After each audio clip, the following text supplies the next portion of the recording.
Hello friends, திலகா கிச்சன்லேருந்து திலகா பேசுகிறேன். இன்றைக்கி நம்ம குழந்தைங்களுக்கு பிடிச்ச மாதிரி ஒரு தோசை வெரைட்டி தான் செய்ய போகிறோம். ரொம்ப பிடிக்கும். இன்னும் ஒன்று வேணும் அப்படின்னு கேட்டு சாப்பிட்ற அளவு டேஸ்ட்டாக இருக்கும். என்ன தோசைன்னு பார்க்கலாம் வாங்க. பன்னீர் தோசை தான் செய்ய போகிறோம். பன்னீரை வந்து கியூப்ஸாக கொஞ்சம் கட் பண்ணி எடுத்திருக்கேன். பாதி பன்னீர் வந்து திருகி வச்சுருக்கேன். இந்த மாதிரி பண்ணும்போது பன்னீரும் முழுசாக இருக்கும். டேஸ்ட் இந்த மாதிரி திருகி போடுறதுனால டேஸ்ட்டும் நல்லாயிருக்கும். இந்த மாதிரி பண்ணி வச்சுக்கலாம். அதுக்கு தேவையான பொருட்கள்: வெங்காயம் வந்து பெரிய வெங்காயம் 2 வெங்காயம் எடுத்திருக்கேன், நல்லா குட்டி குட்டியாக கட் பண்ணி வச்சுருக்கேன். தக்காளி ஒரு 2 எடுத்திருக்கேன், பெரிய தக்காளி 2, கொத்தமல்லி, கருவேப்பிலை, பச்சை மிளகாய் குட்டி குட்டியாக கட் பண்ணி வச்சுருக்கேன். சூடாகட்டும் பாத்திரம். இப்போ எண்ணெய் ஊற்றிக்கலாம். எண்ணெய் காஞ்சிடுச்சு. பட்டை ஒரு துண்டு, சோம்பு ஒரு டீஸ்பூன் போட்டுக்கிறேன். பட்டையும் சோம்பும் பொரிஞ்சிடுச்சு. வெங்காயத்தை போட்டுக்கலாம். வெங்காயம் வதங்கட்டும். சால்ட்டு போட்டுக்கலாம்.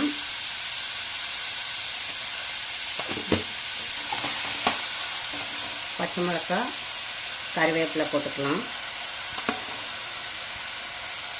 பன்னீரில் வந்து நிறைய ப்ரோட்டீன் இருக்குது. குழந்தைங்களுக்கு ரொம்ப பிடிக்கும். பெரியவங்களும் சாப்பிடலாம். இதை நம்ம வந்து ஹோட்டலில், சின்ன ஹோட்டலில் போய் சாப்பிட்டிங்கன்னா கூட ஒரு தோசை வந்து 160 ரூபா. டேக்ஸு, ஜிஎஸ்டி எல்லாம் போடுவாங்க. பெரிய ஹோட்டலில் போய் சாப்பிட்டிங்கன்னா 200 ரூபா, 250 ரூபா. இதை வந்து ரொம்ப சிம்பிளாக ஈஸியாக வீட்டிலேயே செஞ்சிடலாங்க. 10 நிமிஷம் கூட ஆகாது. வெறும் ரொம்ப பெரிய ஐட்டமும் கிடையாது. கடகடன்னு கட் பண்ணி வச்சுட்டா 10 நிமிஷத்தில் குழந்தைங்களுக்கு பிடிச்சமான தோசையை செஞ்சு கொடுத்துடலாம். வெங்காயம் வந்து நல்லா கொஞ்சம் கோல்டன் ப்ரௌன் கலரில் வதங்கட்டும்.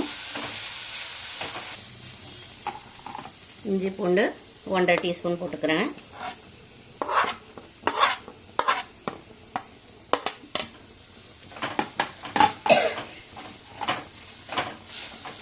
நல்லா இஞ்சி பூண்டு பேஸ்ட்டு பச்சை வாசனை போகிற அளவு வதக்கிக்கலாம். இந்த தக்காளியும் இதில் போட்டுட்டு நல்லா வதக்கிக்கலாம். வெங்காயம் தக்காளி எல்லாம் ஒரு சுருண்டு வந்தால் டேஸ்ட் வந்து நல்லாயிருக்கும். நல்லா வெங்காயம் தக்காளி வதங்கட்டும். வெங்காயம் தக்காளி நல்லா எண்ணெய் பிரிஞ்சு சுருண்டு வருது பாருங்கள். இந்த மாதிரி நல்லா சுருண்டு வந்தால் தான் பன்னீர் தோசை வந்து டேஸ்ட்டாக இருக்கும். கொஞ்சம் வதங்காமல் பண்ணிட்டோம்னா அது ஒட்டாமல் தனியாக பிரிஞ்சு வந்துடும். ஒரு கொஞ்சமாக மஞ்சத்தூள் போட்டுக்குவோம்.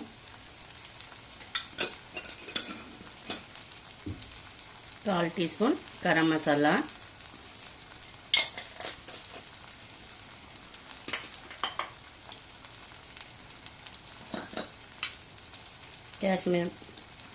காஷ்மீர் மிளகாய் தூள் 1 டீஸ்பூன் போட்டுக்கிறேன். குழம்பு மிளகாய் தூள் 2 டீஸ்பூன் போட்டுக்கிறேன். நல்லா சுருண்டு வந்திருக்கு பாருங்கள் மசாலா.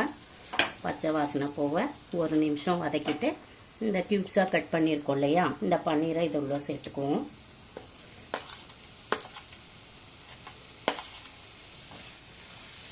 நல்லா மிக்ஸ் பண்ணிக்கலாம்.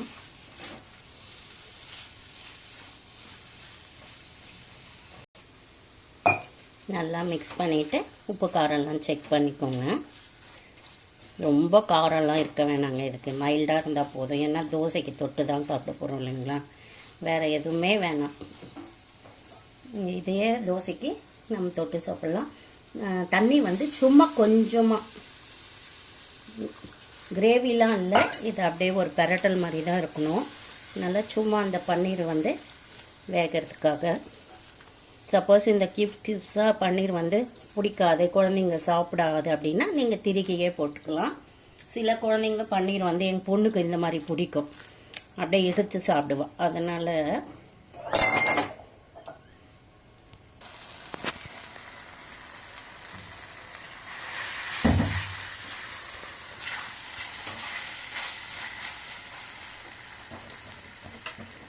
மேலே இந்த பன்னீர் திருகி வச்சுருக்க பன்னீரையும் ஆட் பண்ணிக்கலாம்.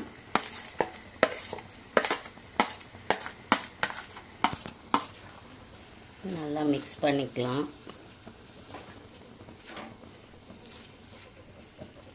இந்த திருகி வச்ச பன்னீரை போடும்போது அதில் வந்து டேஸ்ட்டு நல்லா ஊறி அந்த தோசையில் வந்து நல்லா ஒட்டிக்கும். அதனால் கொஞ்சம் அந்த மாதிரி திருகி போடுங்க.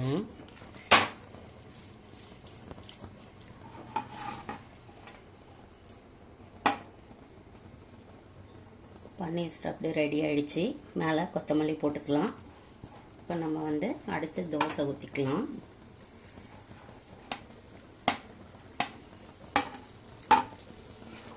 மிக்ஸ் கொடுத்து அப்படி எடுத்து வச்சுட்டு தவா காயிட்டோம். தோசைக்கல் நல்லா காஞ்சிடுச்சு.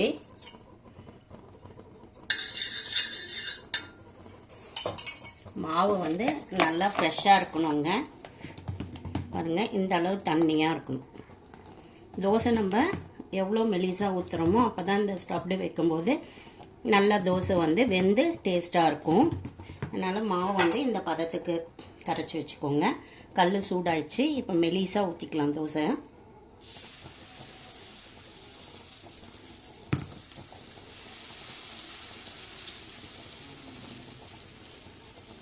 இந்த அளவு மெலிசாக ஊற்றிக்கோங்க.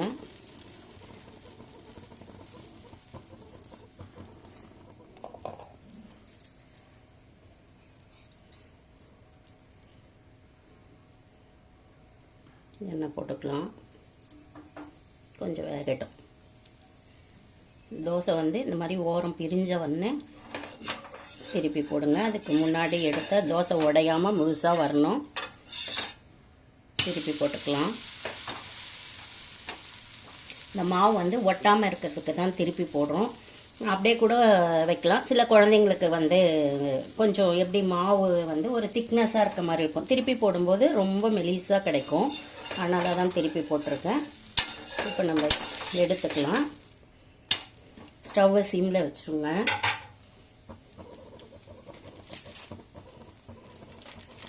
நம்ம வந்து ஹோட்டல் ஸ்டைலில் டேஸ்ட் வேணும்னா கொஞ்சம் சீஸ் இப்படி வச்சுக்கலாம்.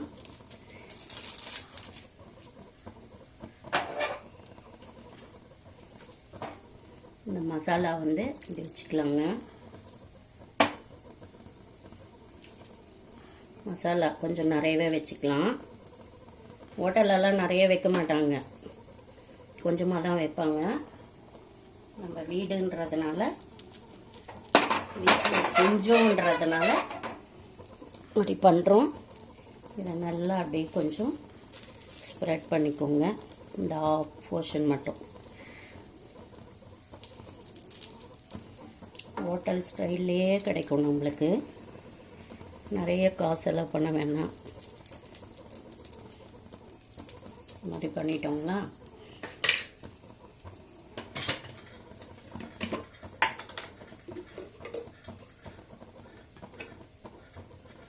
கொஞ்சம் மேலாப்பில் நெய் விட்டுக்கலாங்க.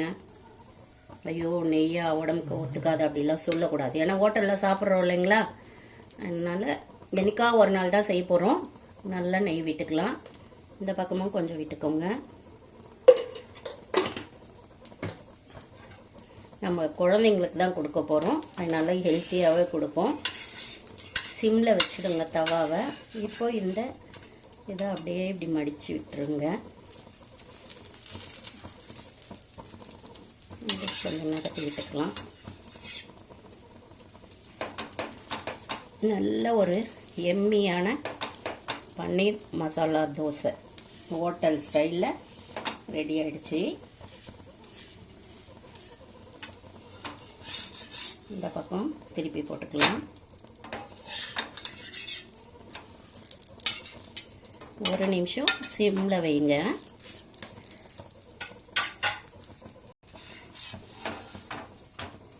பன்னீர் தோசை ரெடி ஆயிடுச்சுங்க.